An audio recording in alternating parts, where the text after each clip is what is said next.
Hi, I'm Sam Wang. Today I'd like to talk about a pretty significant bug in American democracy. That bug is the Electoral College. Now, I use statistics to study elections. I've done so for close to 15 years. Originally, I came into academic life as a neuroscientist. I'm a professor of neuroscience at Princeton University and a professor of molecular biology. But I'm also the founder of the Princeton Election Consortium, which is at election.princeton.edu. In my study of elections, I've made a study of election statistics, how votes correlate, who has more power, who has less power. And in my study, I've been led to the idea that in fact American democracy has this peculiar system that doesn't do a terribly good job of giving the presidency to the person with the most support. And this bug in American democracy is an important flaw that people should know about and which can possibly be fixed. And what I'd like to do today is talk about ways in which that bug affects the way we live our lives as citizens and affects our future as a nation. And also I'd like to talk a little bit about ways in which that bug can be repaired using tools that are available in the American system today. Now I'm going to be showing some election statistics, and I'm also going to be showing some calculations both by myself and some calculations by Vinod Bhaktavachalam at Making Every Vote Count. Vinod has done some numerical simulations and he has done those simulations to prove certain points. So first I want to review the history of the Electoral College, and I think it's important to realize that it is not always the case that the popular vote winner will actually win the presidential election. If you're a student of American politics, you certainly know about Hillary Clinton versus Donald Trump in 2016. You also know about George W. Bush versus Al Gore in 2000. Those are two recent examples in which the popular vote winner did not become president of the United States.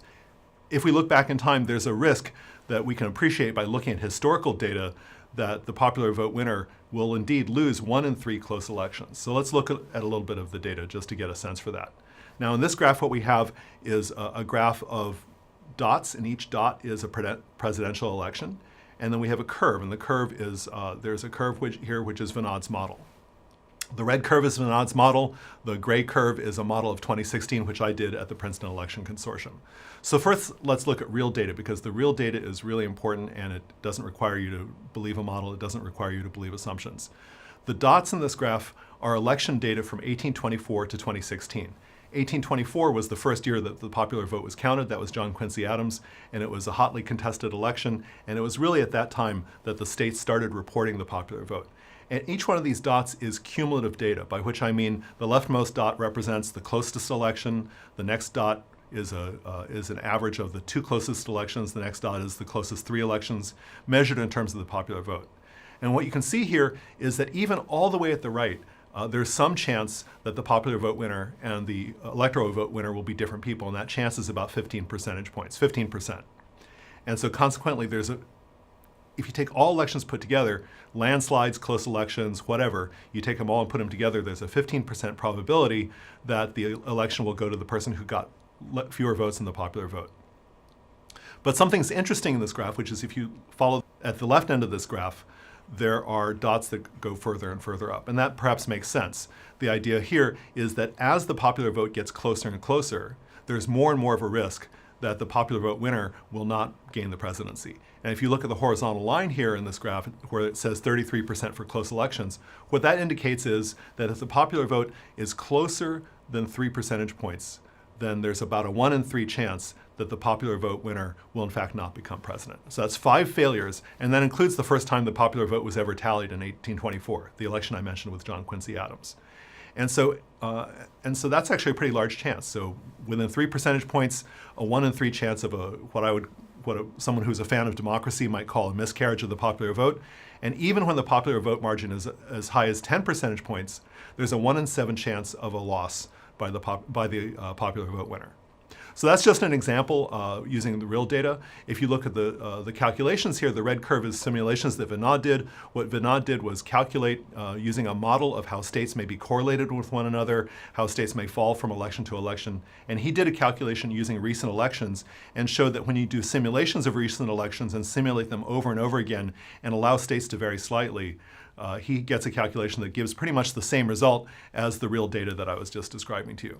And then if you look at the gray curve, that gray curve is a model that I calculated for 2016. And that gray curve, again, indicates the same problem, the idea that a very close election can lead to the popular vote winner not becoming president. Now I'm going to show you some results of some simulations. These are simulations that Vinod has done where he focused specifically on recent elections. Using election data from 1980 to 2016, Vinod asked the question, what happens if we simulate these elections and we do them over and over again in a computer simulation? And we ask, what could we expect to happen with realistic variations in an election using the demographics that were present in these recent elections starting in 1980? The idea being to show whether there's an advantage for one party or the other. And as it turns out, there's a risk, a downside risk for both parties under these conditions. So some people think that, that this is purely a risk of Democrats and that Republicans are not at risk, and that's actually not true. So I think the idea that there's a specific risk only to one party stems from the idea that actually the last two elections, when things were very close, Bush versus Gore and Clinton versus Trump, the idea is that, that in both cases the Republican prevailed. But actually, if one looks in these simulations, there is a substantial risk to both parties. And now we're looking at some calculations from Vinod's model. If you look here, the red curve is the probability that the Republicans will win the popular vote and not win the presidency.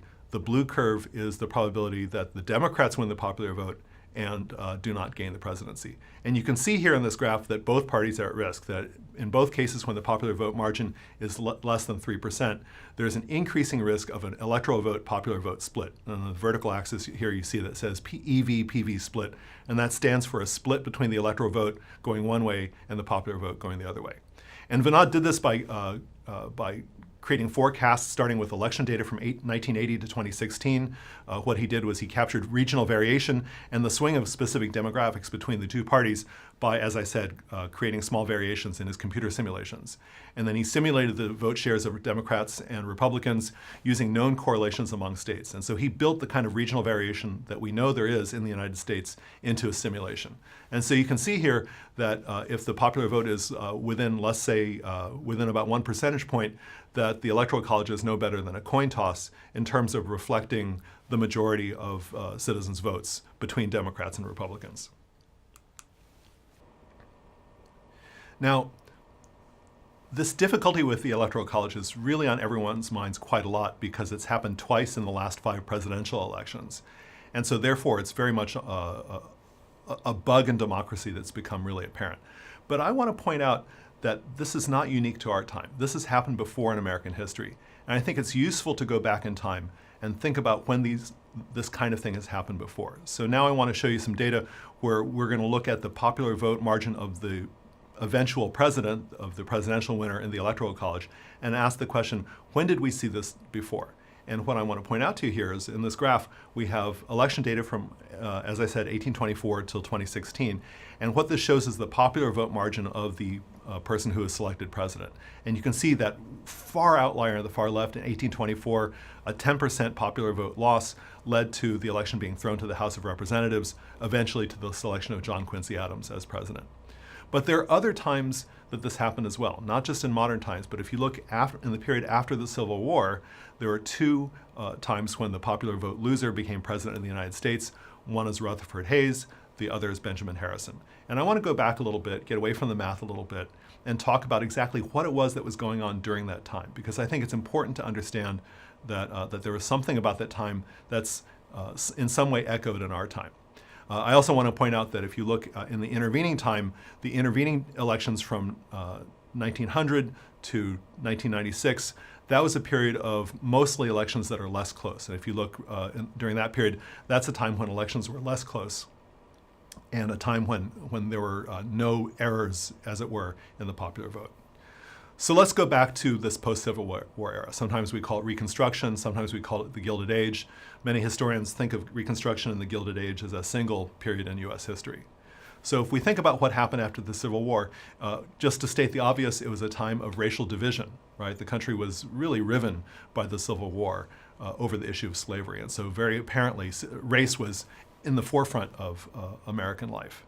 It was a time of technological disruption. If you think about the post-Civil War era, all these technologies were being brought online for the first time. National railroads, electricity, the telephone.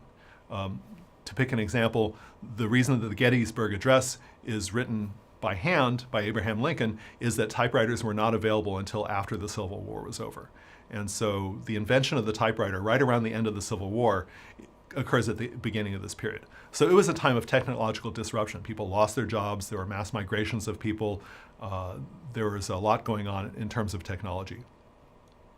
There was also increasing inequality. This is a period of hyper-rich people, robber barons, and others who made quite a lot of money, and at the same time, many Americans living in quite dire poverty. And so it was a time of great economic inequality. And finally, it was a time of deep partisanship, and it was a time of close elections. And if you think about that, that makes sense, because it's when elections are closest, at least in this time among the people who were able to vote, right? So black votes were suppressed during much of this time. It was a time of close elections, and you can imagine that deep partisanship goes with close elections, because it's when things are close that election battles are the most bitter. And so it was a time of deep partisanship. Now, some of this may seem familiar to you. Racial divisions, technological disruption, increasing inequality, deep partisanship. If you think about it, these are marks of our time as well. And just to state the obvious, if we think about American history, since the signing of the Civil Rights Act, race has taken on new significance in politics. That's over the last 50 years. And really, if you look at American politics, it's really since the 1990s that there's been increasing partisan polarization, where race has really turned into a major issue in U.S. politics. We've seen it in 2016, perhaps more than in many of the previous elections before that, going back a number of elections. This is also a time of technological disruption. We can see that all around us in things like the internet and computer technology. Increasing inequality, economic inequality is on the increase in the United States and indeed around the world. And finally, again, it's a time of deep partisanship. And so in some sense, if you step back and look at the whole picture, it looks like we're in a second Gilded Age, where deep partisanship is really at the forefront, and therefore it perhaps is not surprising that we're in a time of close elections, and therefore it's possible for the popular vote winner to not become president. So to remind everyone, the Electoral College works by assigning electors on a state-by-state level. So if an election is held in a particular state, say Michigan or Indiana or New Jersey or California, the majority vote winner in that state will get all of that state's electors. It's a winner-take-all system. There are a few exceptions in Nebraska and Maine, but for the most part, that's the way electors are assigned in the United States. And that's the core of why the Electoral College is a peculiar institution that doesn't quite reflect the popular vote. And to illustrate how that rule can lead to a surprising outcome, let's rewind in history to 2016, not to the presidential election, but to the World Series. So I want to show you in this slide an example of how bad rules can lead to distorted outcomes. Now, if you're really a baseball nut, you may remember that in fact the Cubs won the World Series that year, and that they won Game 5. And they beat the Cleveland Indians in Game 5, and that was a score of 3-2. So far that's just regular sports history. But think about an alternative rule. Think about a rule in which the game is decided not by runs, but by innings. And if you do it by innings, the Cubs' 3 winning runs were all concentrated in the 4th inning. And the Indians' runs were in the 2nd inning and the 6th inning. And what that means is, imagine a situation in which games are decided by innings, not by runs. In that case, Cleveland wins Game 5 2-1, 2 innings to 1 inning. And eventually, if you look at the other scores, it turns out that they win the World Series. And so that's an example in which something that's close, a close contest, such as the Cubs versus the Indians in Game 5 of the World Series, can lead to an outcome that's counterintuitive, because we think that runs are the important thing in baseball. Therefore, we should pay attention to runs. And so changing the rule to an innings-based rule can lead to a distorted outcome. So this example of a World Series game gives us a sense for how important the rules are, and how, even though we may think of democracy as an exercise in which we exercise our opinions as citizens, we campaign, we try to persuade each other, candidates vie for support, all of these things that are really visible to voters, they're the things we think about, are in fact, in some ways, only one part of a larger puzzle. And that larger puzzle is things like how the rules are set in the first place. Basically, the rules end up determining what happens as much as people's individual sentiments. And so let me just talk about systemic problems of the presidential selection process as it goes today. And they're basically, I'll outline it this way. There are 5 big problems. I'll categorize them in this manner. One problem is that the states with the thinnest margins are determinative. They're the ones that determine the presidency. If we look at voting totals, about 60% of voters basically have no say in the election.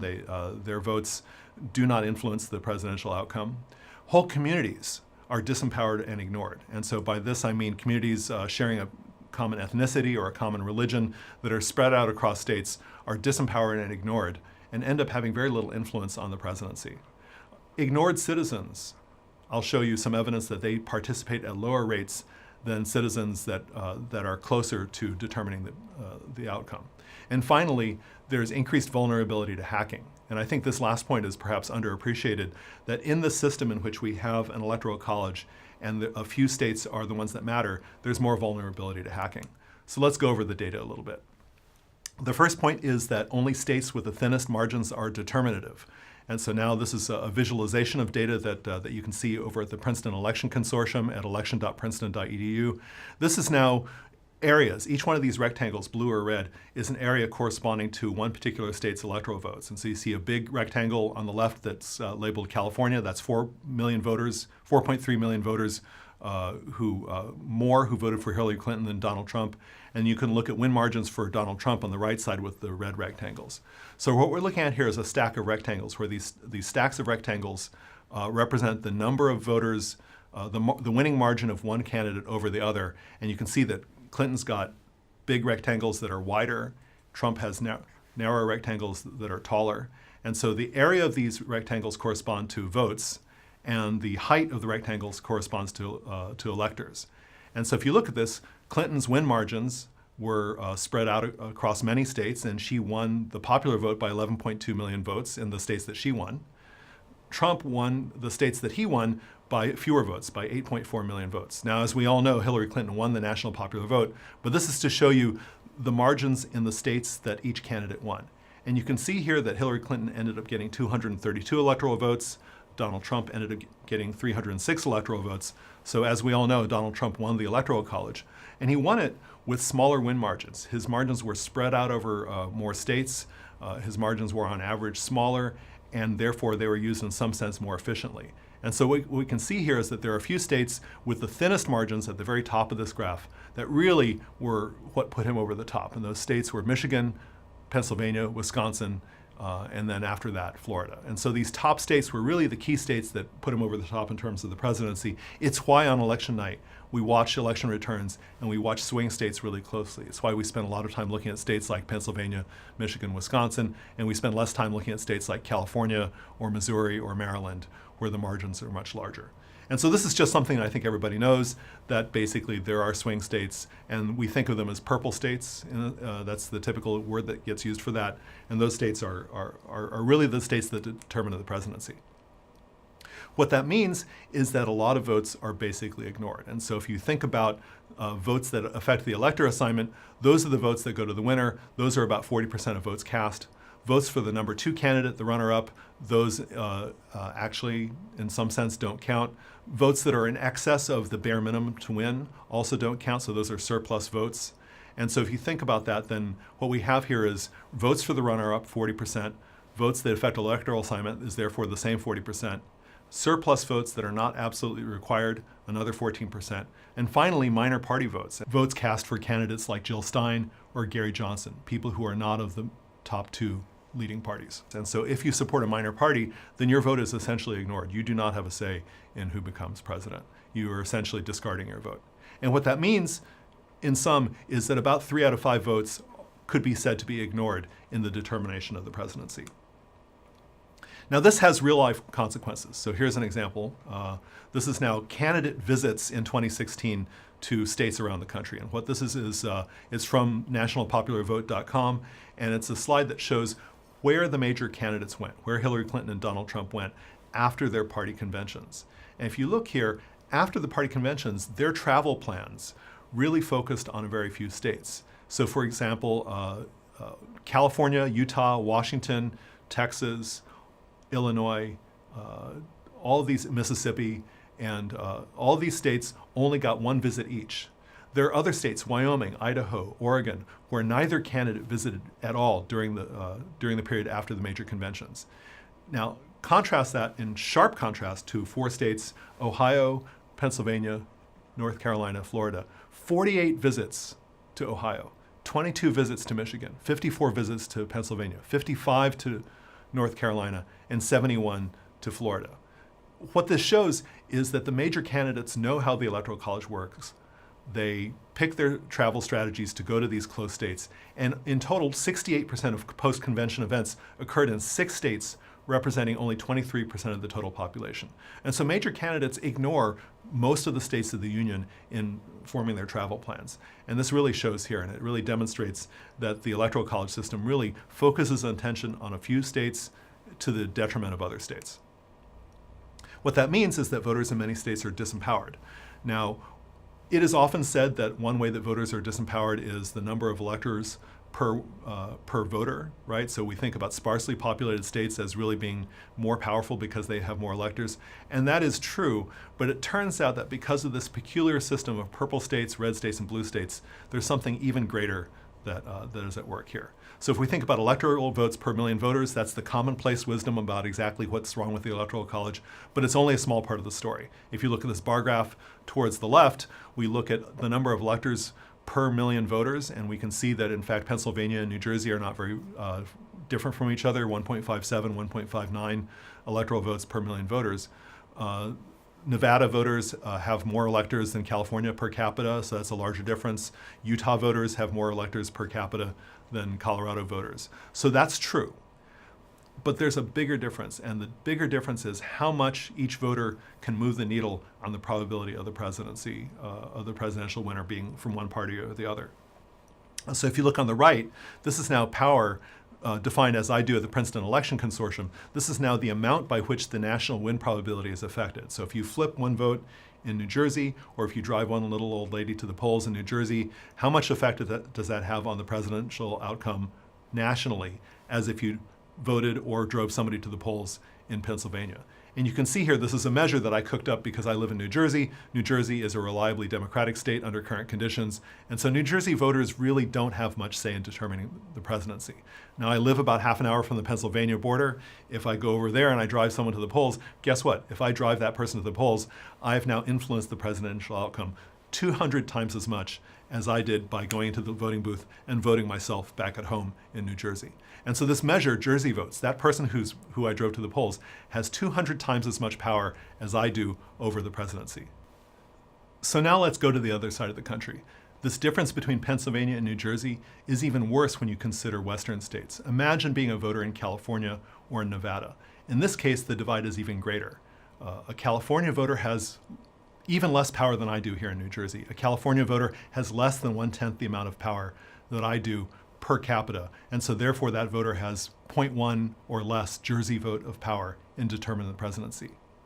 On the other hand, a voter in Nevada, which is a swing state, is even greater than in Pennsylvania.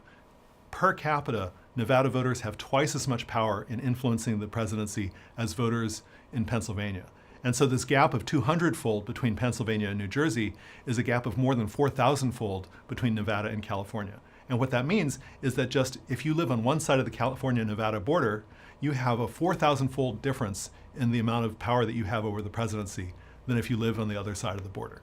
And we can see it again in Colorado. Colorado is an interesting case because even though Utah has more people more electors per capita, yet they have far less power because Utah is one of the most Republican states in the country. And so Utah voters, right, mostly Republican voters in Utah, they have 500 times less power than voters just not that far away in Colorado.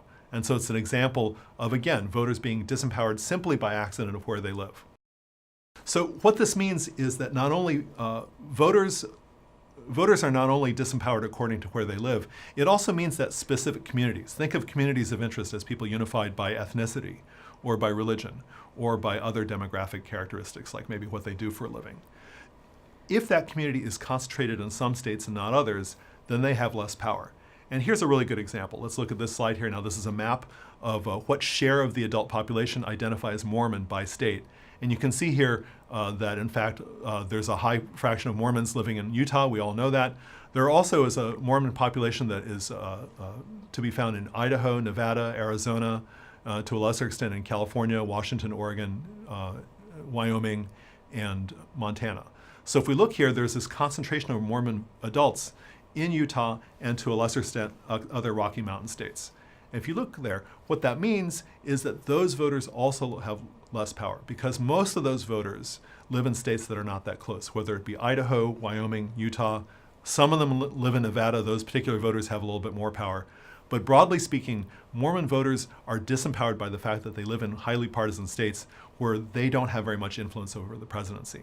And that means that if we calculate the average voter power of all people in the United States and call that 1, the relative power of Mormons is 0.12. So that's about 1/8 as much. And what that means is that the typical American has 8 times as much power to determine the presidency as a Mormon voter. And so Mormons are an example of a community that's disempowered by the fact that they're concentrated in partisan states.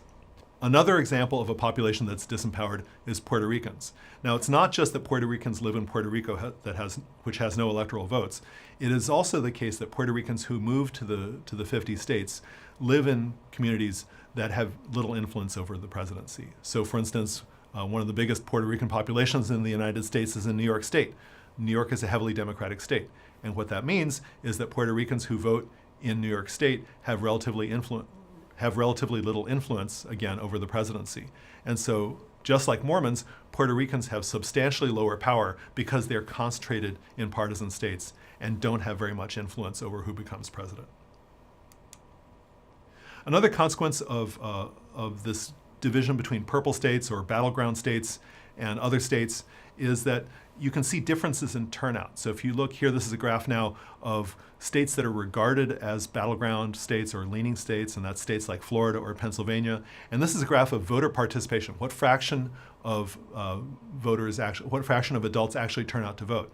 And the finding here is that turnout tends to be higher in battleground states, which is the dark bars here, versus non-battleground states, which are the other lighter colored bars. And you can see here a concentration of dark bars towards the right. Those are higher turnout states, and then lower turnout states are on the left. And you can see a clear pattern here where the battleground states have a tendency to have higher turnout than other states. Now, in the face of all this, so far I've shown you election statistics, ways in which voter power is very different across the states. It perhaps is no surprise that people are losing trust in the presidency. Now, I think it's no secret that Americans are losing trust in institutions. This is a global pattern where all kinds of institutions are experiencing less trust, whether it be the clergy, politics, medicine, academics. These are different institutions that in which people have less trust. But the presidency is no exception to this. People are losing trust in the presidency. If you ask the question, do you have a high degree of trust in the presidency? That number was quite high in the early 90s. It was as high as 72%. In more recent years, according to Gallup survey data, it's dropped to as low as 36%. And if you think about that, that's really an incredible drop, where the fraction of the population that has trust in the presidency has dropped by half in the last 2.5 decades. And so that's an enormous drop. It's not surprising that people are losing trust in the presidency as voters feel that the institutions are far away from their will, as they feel that they have little power to influence the outcome. That is a correlate of losing trust in those institutions. And so this disaffection by voters for whatever reason, for distrust in the integrity of those organizations, whether it be the degree to which they feel that they have an influence over the outcome. For a variety of reasons, people are losing trust in institutions. And given what I've shown you, it would be a rational outcome to feel disconnected from the presidency. Now, let's back up here and think about what can happen. I've so far shown you what is. Now what I'd like to do is talk a little bit about what could be. Let's imagine a situation in which there's a national popular vote. Now, let's put aside for a moment how one would get to a national popular vote, but let's think about what would be the positive aspects of a national popular vote relative to these things I've shown.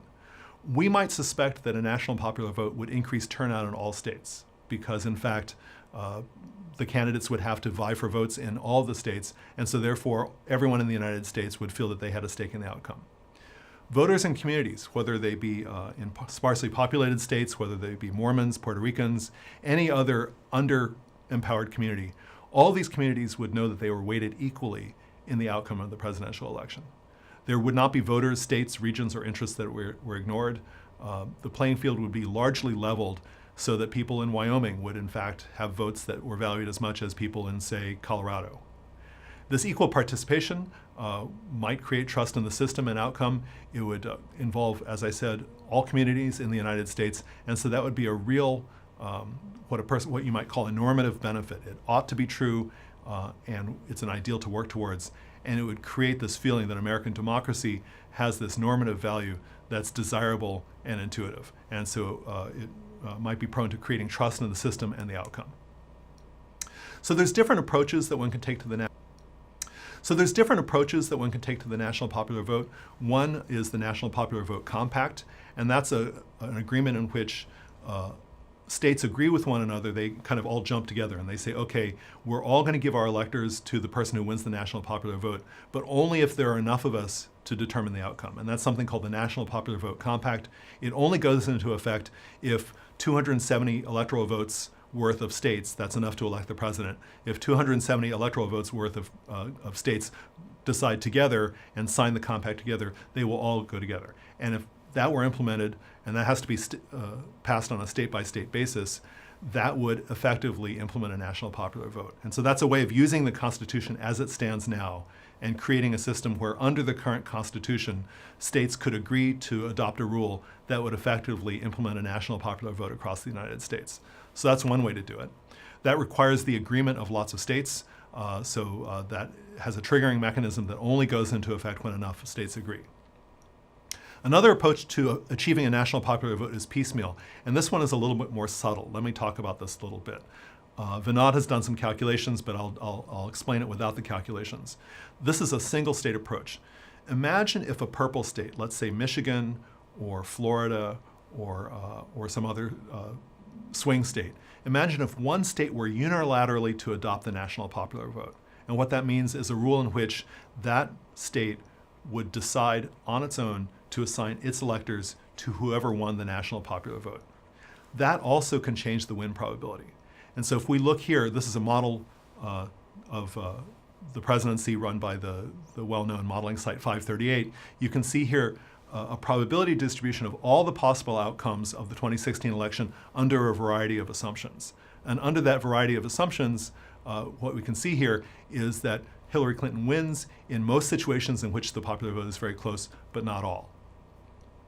That threshold for what it takes to win the presidency changes. So imagine a rule in which, say, Michigan, let's take Michigan, which has 16 electoral votes.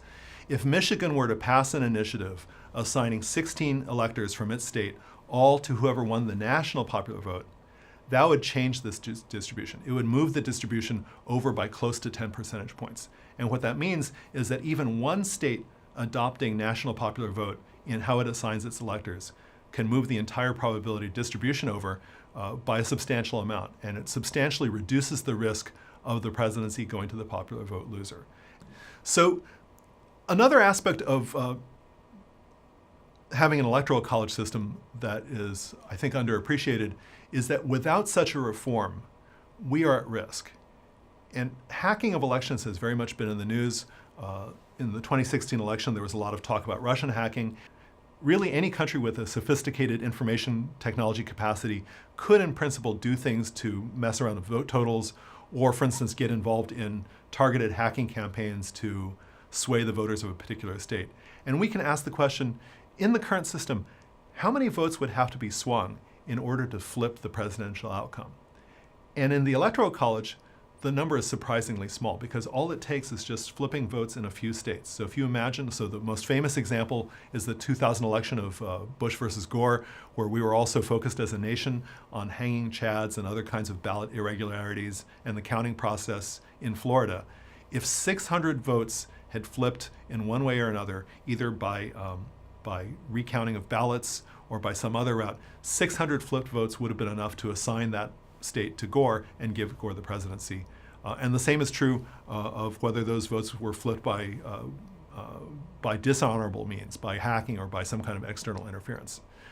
Bush v. Gore is the famous example, but there are other examples that are also perhaps less appreciated. Another example is Carter versus Ford. Carter versus Ford in 1976 was a super close election. 9,000 flipped votes would have given that election to Gerald Ford. In 1960, 12,000 flipped votes would have given the presidency to Richard Nixon. 90,000 Nixon would have given it to Humphrey over Nixon in 1968. And in recent times, it's more like 100,000 votes. We think of these as close elections as well. In 2004, 120,000 votes would have been enough to flip the election from George W. Bush to John Kerry, and 80,000 votes would have been enough to flip the election from Donald Trump to Hillary Clinton.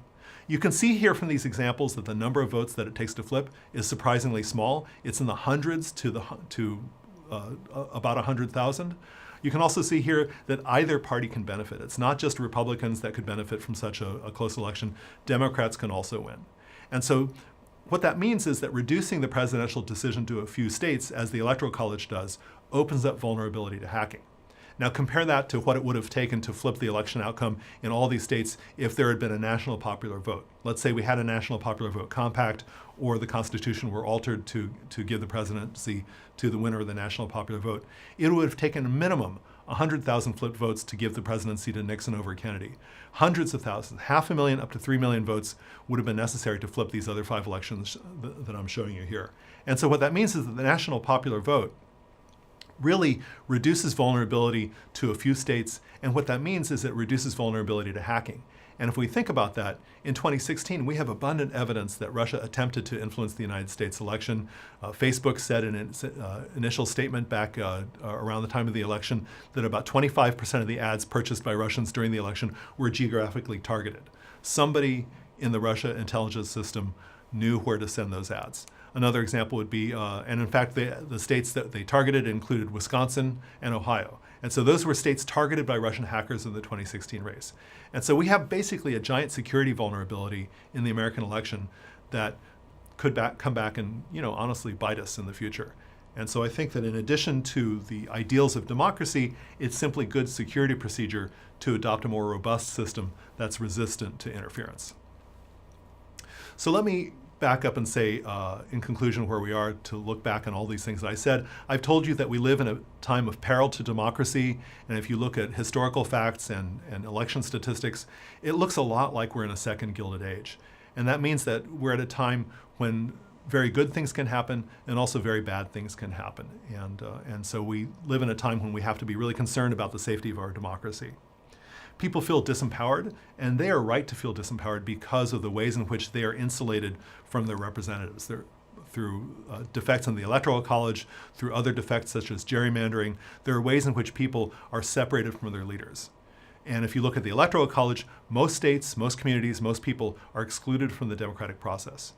And these things can be fixed by a variety of mechanisms, all leading towards finding some way to implement a national popular vote, either through the National Popular Vote Compact, through action by individual states, in an idealistic situation, maybe even by changing the Constitution. There are different ways to implement a national popular vote, and any of those routes would take us a step back from these bugs in our democracy. Now, I want to say, again, to think about the long historical arc, let's go back and think about what happened at the end of the first Gilded Age. The first Gilded Age ended in the Progressive Era and ended in a time when reforms were possible, ended at a time of with a feeling of possibility, in a time when people felt newly empowered. And let's go back to the words of a Republican president from that time, Teddy Roosevelt. He was the 16th president, and he was president from 1901 to 1909. After his presidency, he had a perspective on the whole process, and he went around talking about democracy and what it meant to live in a democracy. And he said the following. In his speeches, he said, "The national government belongs to the whole American people. Our whole experiment is meaningless unless we are to make this a democracy in the fullest sense of the word. If the minority is as powerful as the majority, there is no use of having political contests at all, for there is no use in having a majority." In short, Roosevelt had intrinsic in his statements the idea that the majority has a very important role to play in politics, and he appreciated this back then. And even though he wasn't talking about the Electoral College, he was talking about exactly what it meant to live under a democracy. And so I think those words of Roosevelt's back then, 100 years later, are also important for us to think about as we contemplate how we can make a better union and a better democracy today.